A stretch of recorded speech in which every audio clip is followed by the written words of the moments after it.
Well, good morning and welcome to Zen Fits. I hope today's talk fits, doesn't give you a fit. I'm trying to blend, stir like gin and vermouth, our current historical situation, both political and personal, with the Dharma of Zen. Now, when I say Dharma, it means life truth. But this truth is not to be given or read anywhere. It's to be discovered. So Dharma is discovered truth.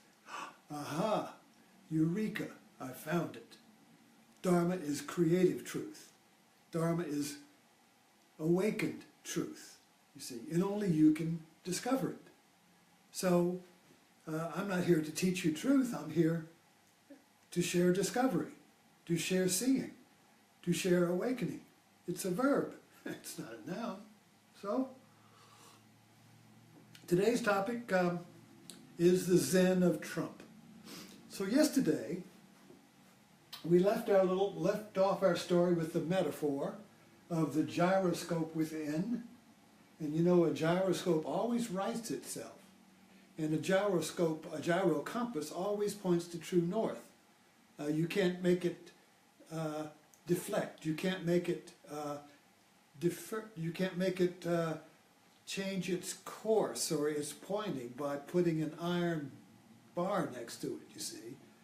It's not affected by conditions. It's not changed or disturbed by conditions. It doesn't lose its seat. And this, by the way, is the metaphor of Buddha. When he had gone through all of the yogas and philosophies and religions of his day, found them all limiting, he decided he would just sit under a tree, and he vowed not to get up until he awakened and saw the truth of life. So he became a gyro compass. He sat down and said, I will not be deflected by any teaching, any religion, any guru, any authority. He took all those nails out, and the gyro compass went bap right to north. So as soon as you take the nails out of your magnetic compass, the magnetic compass aligns with your gyro compass in the heart, and bam, you're right on north. You're right on truth. You're right on awakening. So that's a great metaphor. So let's look at the Zen of Trump. Now, again, I'm using Trump as a metaphor here. This is not a political discussion about the good and the bad of Trump. It's a metaphor for the dilemma we find ourselves in now. Okay?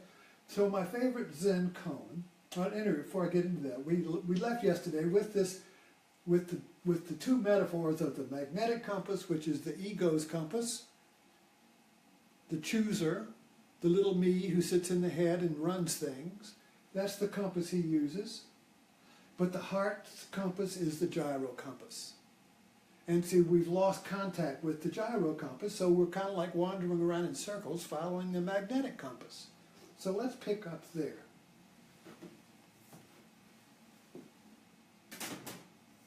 So, my favorite Zen koan, or the Zen koan that kind of like exemplifies all Zen koans, is basically the dilemma. Now the dilemma is presented by life or a Zen master, and the Zen master would say, if you say this is a coffee cup, you're wrong. If you say it's not a coffee cup, you're wrong. Now which is it, or I'm going to throw this coffee in your face? So that's a dilemma. The master presents a dilemma by saying, whichever way you choose, you're wrong. So it's lose-lose, but you must choose, or you're going to be punished. Now that puts you into a dilemma. You have to choose, but you can't choose. You can't win. It's called a double bind. Okay, so let's hold that. Now that's kind of like the basis of the Zen koan. It perplexes something. Now what does it perplex? Well, it perplexes on-off thinking. Now, on-off thinking was probably what saved the human species from being eaten by the tiger, because on-off thinking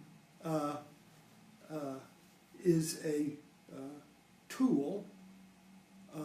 It's a evolution of consciousness that is able to abstract ideas. So if you see, and MacGyver is a great example of this. If you need whatever fix he's in, if you see a toothbrush, well, he'll use it as part of a tool. So it's not a toothbrush, it becomes something else, you see. So on-off thinking allows us to make tools.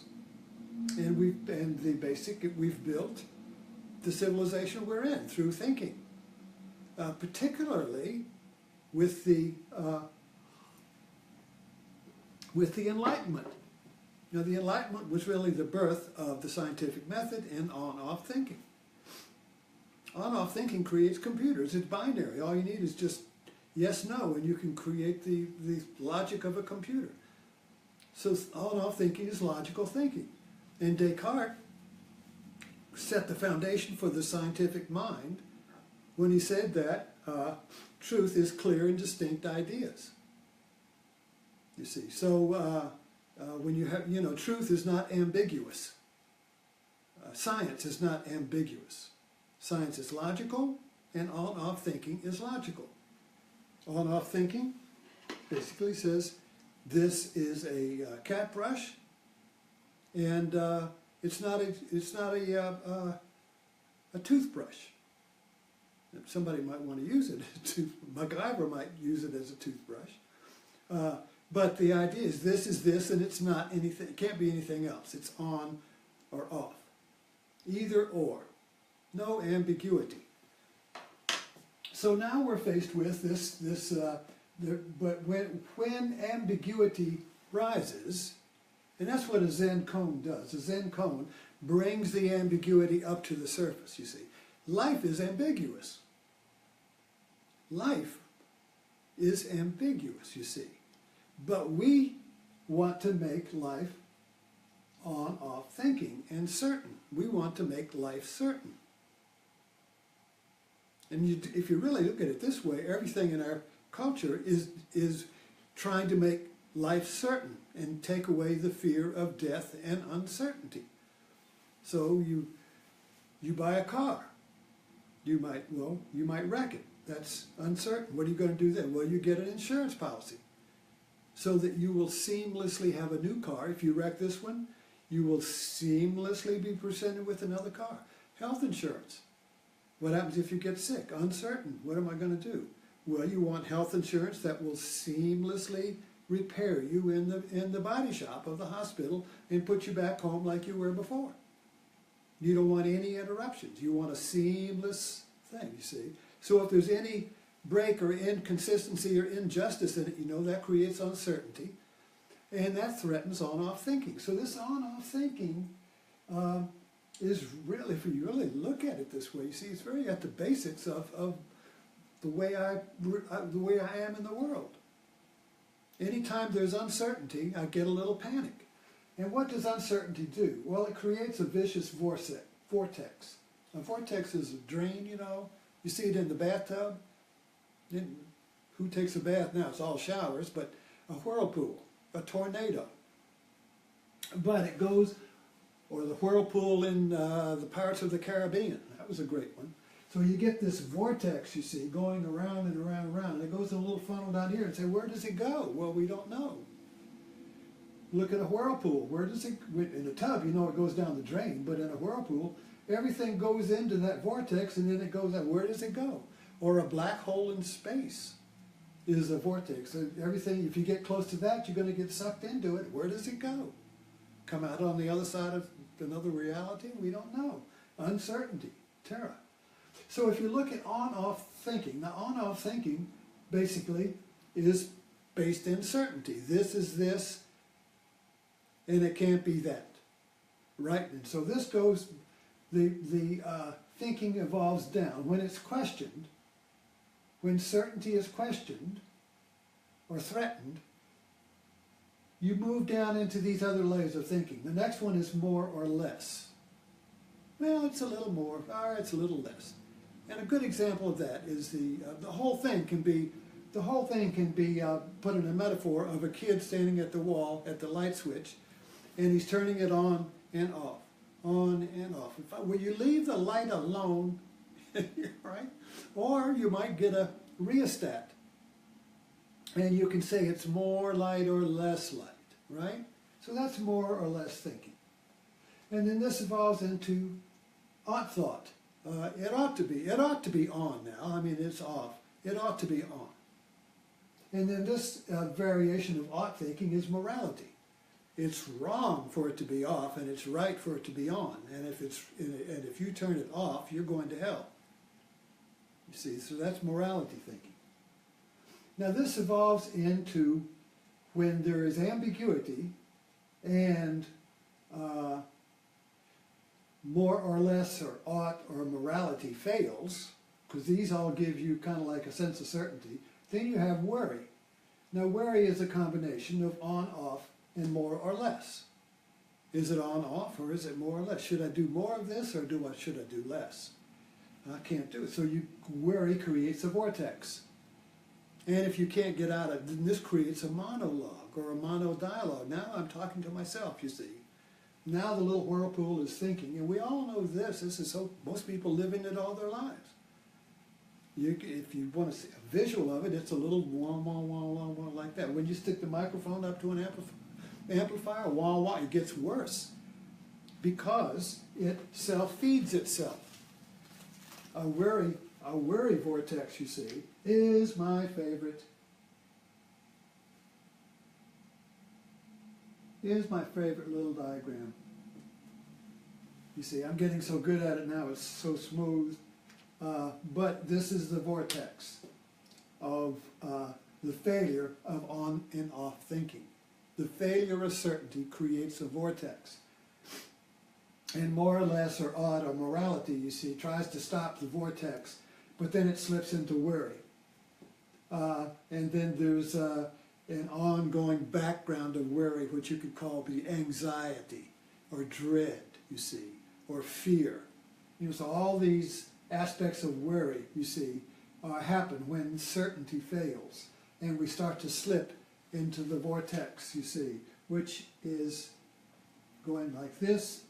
And you see what happens when the snake eats in a vortex, the mind is eating, thought is eating itself.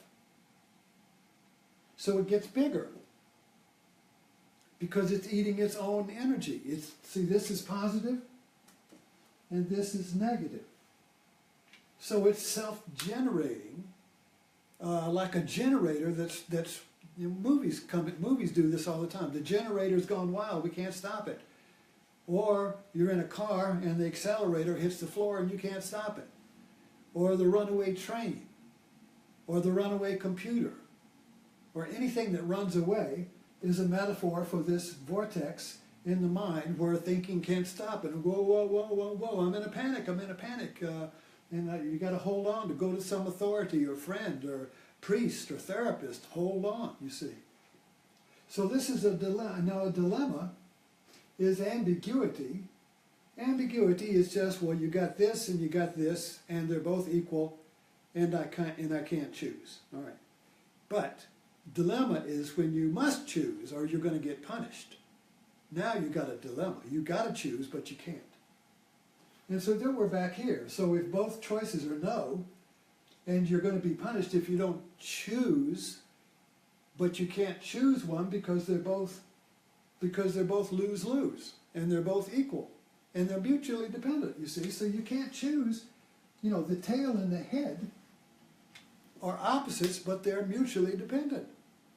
So you can't, like the Cheshire cat, and you see, you can't choose to eliminate that, you see. That's the dilemma, is that you can't choose. There must be one. You got to choose head or tails. But if you choose one, you also eliminate the other one. That's the dilemma. If you choose one, if you take a coin, you got heads, you got tails. You flip it, choose one. Okay, well that's a metaphor for this. You can choose one, but the one you choose is not the one. What you choose is not the whole coin. You just choose half the coin.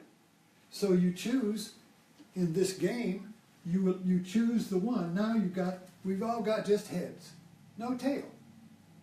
But that destroys the snake. See? So it's like what you can have, well, all you can have is up. You can't have any down.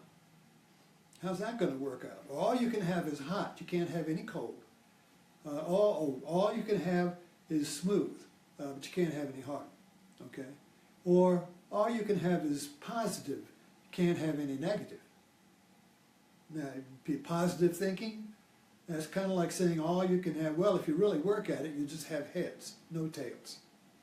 That's impossible, because if you choose one, you destroy the whole. That creates the dilemma, you see. So how is this, what's the Zen of Trump? Now, just to make a little leap, you see how we're caught in this now. We're caught in this in our particular historical time. It's like the cosmos has given us a big Zen cone and said, you're fucked if you can't choose your way out of this, because you're going to destroy yourself. Either you're going to cook the world with your fossil fuels, or you're going to blow it up with nuclear bombs. So you better figure this out, you see. And the problem with on-off thinking is that it has become the only way we think, because it's been so successful. So, what's the answer? Well, the answer is there in art and in spirituality. These two, art and spirituality, are two ways of dealing with ambiguity. I come up with this all the time. Okay, the ambiguity is life itself. And it's dynamic. So ambiguity is not certain. Okay? So in art, for instance, when the artist wants to create, he surrenders certainty because he doesn't know what he wants to create. So it's ambiguous. You've got all this stuff here. What am I going to do? I don't know. I could do this. I could do that. On-off thinking doesn't create anything. See, on-off thinking divides everything. But I want to unify everything. I can't choose the one. I can't choose the tail or the head in on-off thinking. That's not creative, because they already exist. I want to create something new. When I create something new, it's whole. So creativity is the way out of the vortex of on-off thinking. Think outside the box. Well, what does that mean? It means think outside of on-off thinking. So thinking outside the box is thinking that is not thinking. Right? So how do you think that? How do you think through that? Well, you can't use on-off thinking. So what you have to do is surrender on-off thinking. Give it up. Surrender it. But there's a great fear in that, because in on-off thinking creates, guess what on-off thinking creates? It creates me as the thinker. Okay, so you can't have on-off thinking, yes or no. You can't have a decider. Bush, remember, I'm the decider. What does the decider do? Well, he decides whether it's yes or no. Trump is the decider. He made himself famous by being the decider or the firer. You're fired. That's yes or no. Yes or no. The metaphor. Go back to the Emperor of Rome at the gladiator. Is the gladiator going to live or die? Yes or no.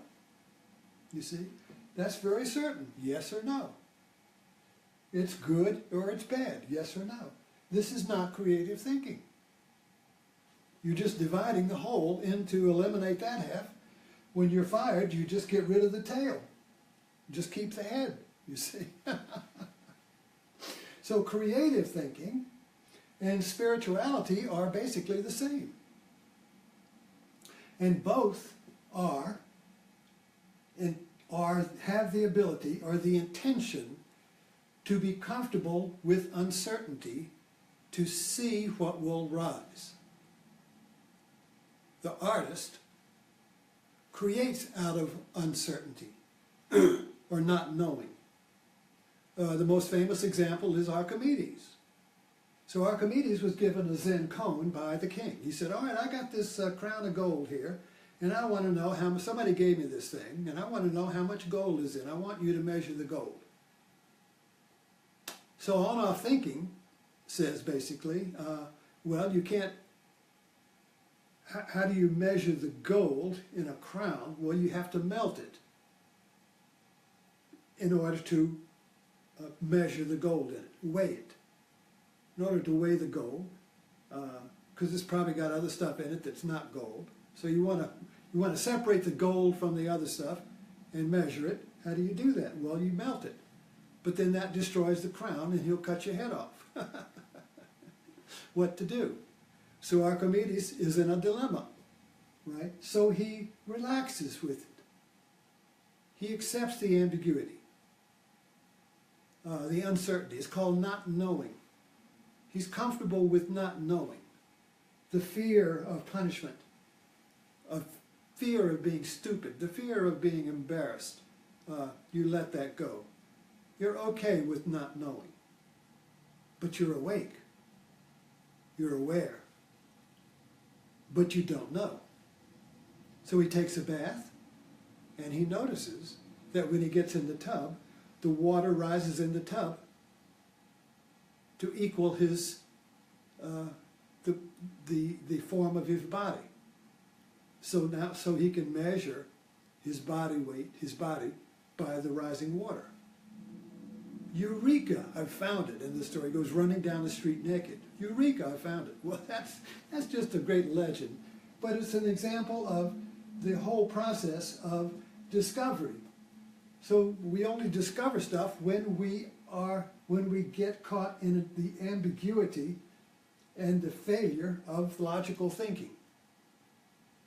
So when logical thinking fails, on-off thinking fails, we have to rest in the terror of not knowing. And out of that resting, out of sitting in that tub, relaxing with not knowing, the creative idea comes up. I see. And then then thinking comes in and takes that idea and puts it into a strategy or something, or a plan, you see, or a business, or a new relationship or something. But all of this comes out of through the portal of ambiguity and uncertainty. But when we fear, if we're just locked into on-off thinking, we can't go into this creative space. And spirituality is the practice of inviting ambiguity and meditating with it and just sitting with it, so that you begin to shed the protections we have against creativity, which is a new unity. Creativity means creating a new world. Creativity means creating a new unity, creating a new one, because the old one is divided and paralyzed by either or, you see. So the world is always is creating itself, and at the same time dividing itself. So we're constantly created with new ambiguities and new opportunities. So we have to keep creating ourselves. That's what life does. It keeps creating itself as new wholes, You see, so we have to really understand that the value of logical thinking has a value in making stuff, But the idea for the stuff doesn't come from logical thinking. If you're going to create a new form like Steve Jobs did, creating new forms that never existed before, you see, those forms didn't come from logical thinking.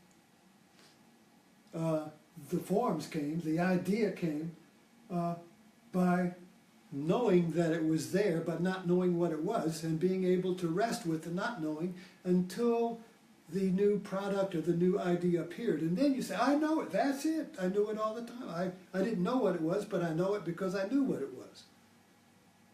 We can't recognize anything unless we already know what it is, but it's prior to form, you see.